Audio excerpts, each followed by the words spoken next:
Have you ever stopped and asked this question? Boy, I wonder what it was like then. That's a question that I think all of us have asked at some point in time in our lives. When we look back over the course of history, things have evolved a lot. There's been a lot of changes. There's been a lot of adaptations. There's a lot of things that we do today that we do differently than we used to do. And why is that? Well, oftentimes it's because we realized that there was a better way to do something, or maybe that the way that we had been doing things wasn't the right way all along. So we changed the course. Unfortunately, when we're talking about employee benefits, things have largely gone unchanged for decades. The current healthcare system and the way that we finance healthcare through employer-sponsored healthcare plans looks very, very similar to how it was originally designed. Yet, I think we can all agree that it's not working today like we think it should, and hasn't for quite some time. And while change is hard and it's not something that we want to do, we have to look back at all the changes that we've experienced in our lives and really analyze that most of the time it created a better outcome for us. So that's going to be the topic of today's podcast, is really looking at, can we turn your frustration to freedom when it comes to your benefits? Can we take the things of old, the way that we have done things, the things that are frustrating you, and can we turn them around to make them an asset for your business, to give you freedom inside of your benefits package? The best part is it doesn't only give you freedom, it gives your employees freedom. Welcome to this edition of the Next Gen Podcast. I'm your host, Nick Leese, founder of Next Gen Benefit Solutions. And this particular podcast is one I'm excited to do because I see so much frustration out there from you. When I'm talking to other business owners like you, I get the same thing. They're frustrated. They want solutions. They've asked for solutions, but it seems like they get the same answers over and over, which is that there's nothing that you can do about it. So to get started in today's podcast, I think we need to first address what are the pain points of a traditional benefits program. So from the dawn of time when employee benefits became a thing and employers started sponsoring health plans for their employees, the common way to do it was to go to a big carrier. Currently, we have 4 main carriers in the United States that control a large swath of the employee health plans in the nation. And while at one point in time, these big 4 carriers were probably doing a pretty good job, a lot of other things around them continue to change. And it's gotten us to the point to where we are today that a lot of the tactics that they used to even 10 years ago just simply aren't working today. Obviously, the biggest pain point most businesses are facing and their employees are facing is rising costs. So while an insurance company is supposed to be helping you reduce the risk inside of your employee benefits program, they're supposed to be negotiating great discounts with providers and hospitals. They're not. And we can see this because if they were getting a better deal, if they were helping us to bend the curve and helping us to lower the trend line, we wouldn't see costs going out of control like they are. But yet they continue to go up. But there's really 2 sides of cost. There's more than just the monthly premium. There's the fact that deductibles are also going up. And unfortunately, you've probably been in a position where you had to either take a price increase on a month-to-month premium aspect, or you had to raise deductibles to try to keep that affordable for your employees.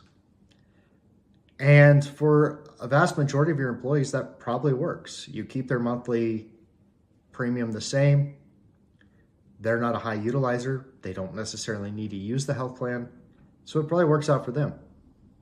But unfortunately, there's a number of your employees that do need to use the health plan.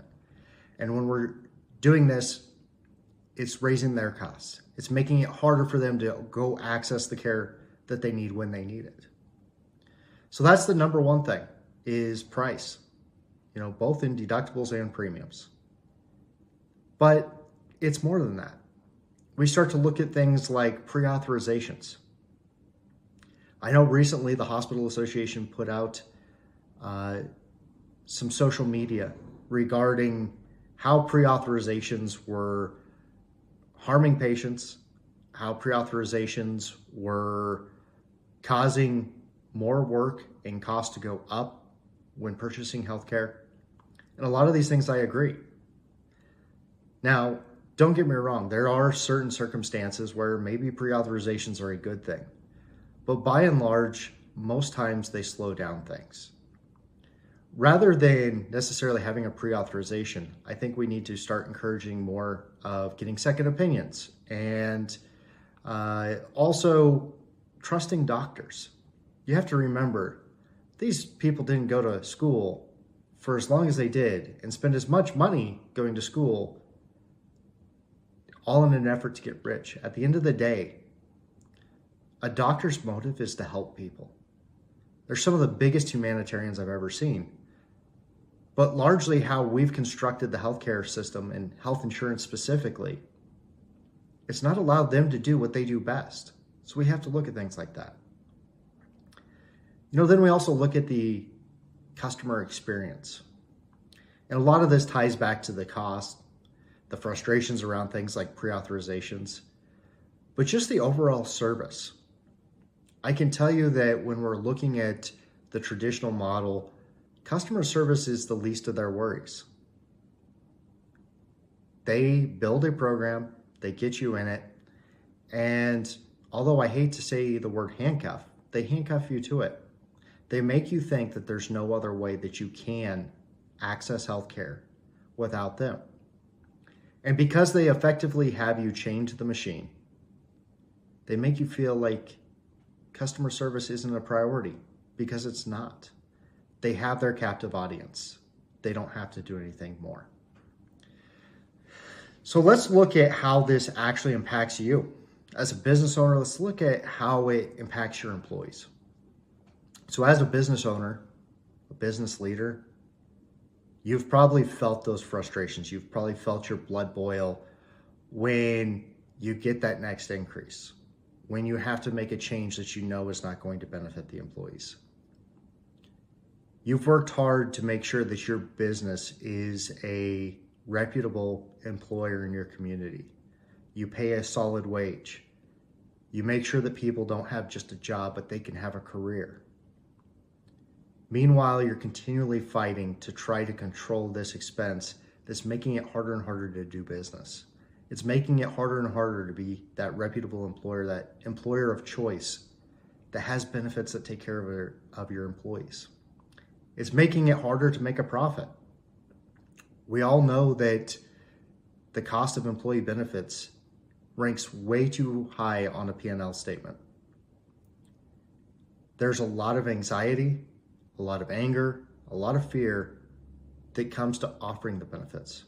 But then let's look at how it impacts your employees. Again, some of your employees, they're young, they're healthy, they don't like paying what they have to pay for health insurance, but by and large, they kind of just put up with it. They'll complain when they do have to use it and be left frustrated when it doesn't work like they think it should. But then there's the employees that do need your health plan. They're grateful, they're thankful that you work so hard to try to provide them great benefits.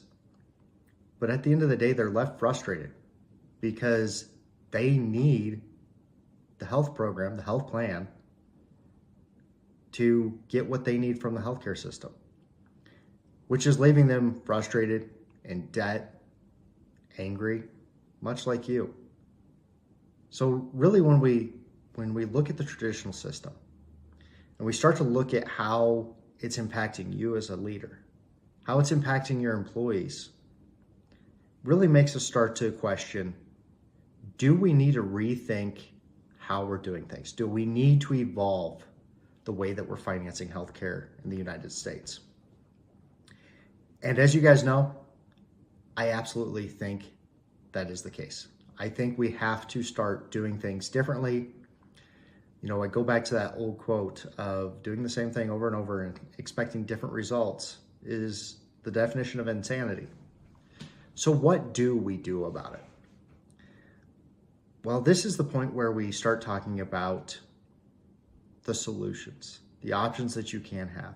And the best part is these are all proven solutions. And not all of them require you to make massive amounts of change. As a matter of fact, I'm against completely revamping your benefits program overnight. We need to take that crawl, walk, run, fly approach. We need to be methodical about how we make these changes, because too much change at once isn't going to benefit us. But innovative changes in the right direction are going to take you to new places. So let's do a couple of scenarios. Let's say that you're a mid-sized employer. You've long used a big carrier and a fully insured program.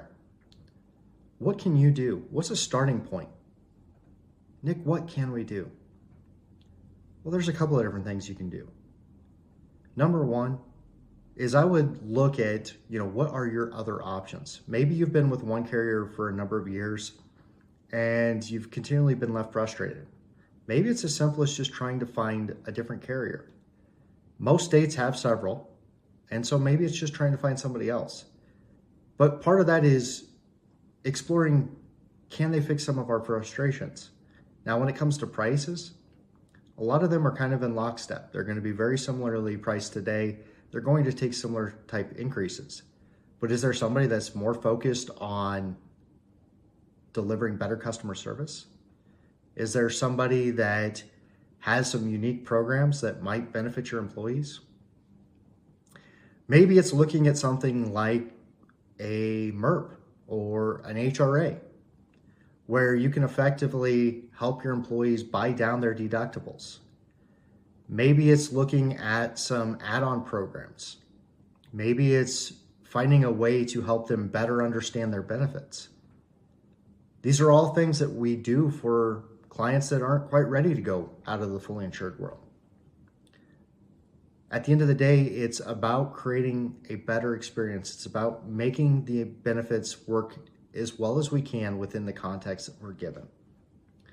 But maybe you are somebody you're ready to take that next step. You're ready to try something different. And that's where scenario 2 comes in. Maybe it is looking at something like a level funded program. Maybe you're a small business that has a young employee base that's relatively healthy. Maybe it's taking that step out and trying to level funded. And a reminder, at the end of the day, level funded is just a methodology. At the end of the day, it is a self-funded program. But as you know, if you structure them right, they don't have to be any more risky than a fully insured program. It's all about making sure that you have the right guidance in doing these programs to ensure the safety for you, your employees, and your business. But then there's the third and final thing. Maybe you're self-insured. Maybe you're self-insured today, but you keep getting these big increases from your stop-loss carrier. Your claims costs continue to rise, and you really don't know what you can do about it. Well, there's a number of different things. Whether it's maybe looking at a different administrator. Is the TPA you're working with right now going to help you deliver a better experience to your employees? Are they going to help you catch more fraud, waste, and abuse? Do we need to look at what type of network we're using? Are we using a national network and frustrated with the discounts they're getting? Do we need to look at something like reference-based pricing or a narrow network? Do we need to use direct contracts? With stop-loss vendors, are we telling the story appropriately? Are we helping them understand why your business is a good risk, not a bad one? But at the end of the day, the first step just has to be a commitment to try something different. And again, it doesn't mean that you have to change a whole bunch of things or even really change at all. We're talking about small tweaks over time to get you pointed in a new direction and take your business to new heights. So what does that actually look like? I think it's a good opportunity for me to share a little bit about the success my clients see. So there's two really specific areas that I want to touch on. Number one, my clients on average have an employee only premium that is 25% less than the national average. The national average hovers right around $8,000. My average group is going to be 25% below that. So right then and there is proof in the pudding. That's because we've used innovation. We've tried different things. We've sat down and holistically looked at each of these different businesses. And we've built a long-term strategy to help us continue to reduce these costs.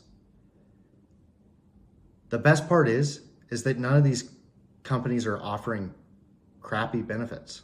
They're offering great benefits. As a matter of fact, their benefits oftentimes are as good or better than their competition when it comes to hiring employees. Now, the second one is a much more dialed in example. One of my clients in the last 5 years has seen a 3% increase of their employee rate. Now, that's not 3% each and every year. That's 3% total. Just over 0.5% increase each and every year. And again, they haven't had to change their benefits. They offer a pretty solid benefits program. But how have they done that? It's because they've been willing to step outside the box, to challenge the traditional system and ask the question, is there a better way? And we've shown them a better way. And I'll be very candid that sometimes we've looked at their program, we made a decision as part of their long-term strategy, we put that decision in place, and later realized, hey, that wasn't the best decision.